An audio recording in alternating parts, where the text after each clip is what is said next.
Hi అండి, నేను చిన్నీని. మనం ఈరోజు పనసకాయ తోటి బిర్యానీ చేసుకుందాం. పనసకాయ, ఇది పచ్చి పనసకాయ అండి, లేత పనసకాయ అన్నమాట. అయితే దీనికి ఉప్పు పసుపు వేసేసి మనకి ఇస్తారు వాళ్ళు, మనం కొనుక్కొచ్చుకున్నప్పుడు. మనం దీన్ని ఏం చేయాలంటే ఒకసారి క్లీన్ చేసేసుకుని 2 సార్లు నీళ్లు పోసి కడిగేసుకుని ఉడకబెట్టుకోవాలి. కుక్కర్లో వేసేసుకుని, ఇదిగోండి కుక్కర్లో వేసేసుకుని నేను 4 విజిల్స్ రప్పించాను అనమాట. 4 విజిల్స్ వచ్చేదాకా ఉంచుకున్నా. ఉప్పు పసుపు వేసి ఉడకబెట్టుకున్నా. దీనికి కొంచెం గరం మసాలా అన్ని, చెక్క లవంగ షాజీరా అన్ని వేసుకున్నా. ఇందులో కొంచెం పసుపు, కొంచెం మిరియాల పొడి, కొంచెం కారం, ఉప్పు. బాస్మతి బియ్యం ఒక 1/2 కేజీ తీసుకున్నా. ఇది 1/2 కేజీ ముక్కలు అన్నమాట.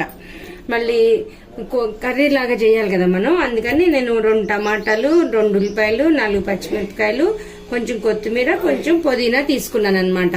కొంచెం పుదీనా తీసుకుని ఇది